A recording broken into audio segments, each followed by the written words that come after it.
Yo, what is up guys? So today is our first day here in South Korea. Grabe, sobrang lamig. Negative 8 ngayon. Feels like negative 17. Hindi na ako nakapag-film kahapon, yung day 0 namin galing airport. Kasi sobrang ginaw, hindi kami naka-thermal. Ngayon ay chill day lang naman. First stop namin ay Mangwon-dong World Market. May style na lang ngayon ng vlogging natin guys ay daily na lang. Kasi sipag ako ngayon mag-edit and mag-upload.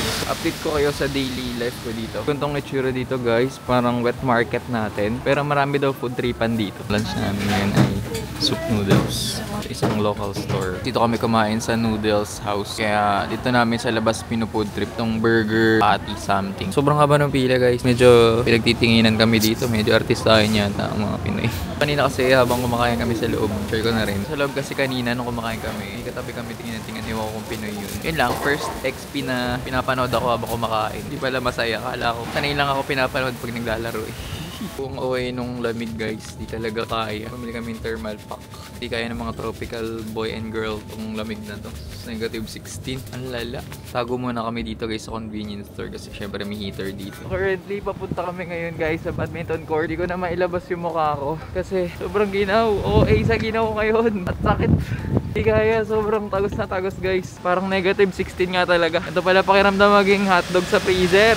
Ayoko na mangarap maging hotdog. Ito ang aming nilalakaran. Kapal.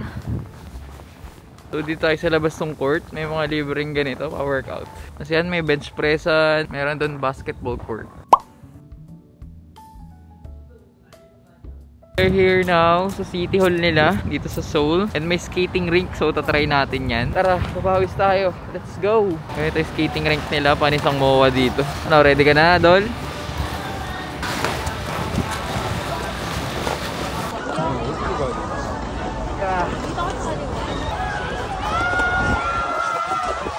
So yan, maglulod muna kami guys na ang train tickets. Time check guys, 6 PM na yata. Hindi na ako nakapag-video kasi grabe, sobrang ginaw talaga. Duma kami ng mga Daiso, mga bilihan ng sapatos. Parang mahal din ang mga paninda dito kaya hindi na kami namili.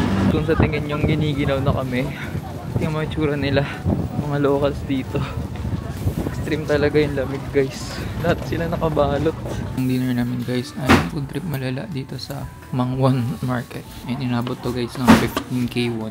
Pero solid naman, masarap. Time check guys, uuwi na kami 8 PM. Pinandiwan namin, medyo nakapagod kasi ikot-ikot kami. Ayan, food trip kami guys dun sa market. Ayun, for dinner, for the second time today, yung dinner namin. Baka edit ko to guys and upload ko na rin maya-maya ng konti. Advance kami dito ng 1 hour. Kung hindi nyo pa napanood yung sayo ni Summer Dry. Shoutout kay Mark, kay Brian at kay Ashley sa mga nakahula kahapon kung saan tayo pupunta. Kita-kits bukas sa day 2.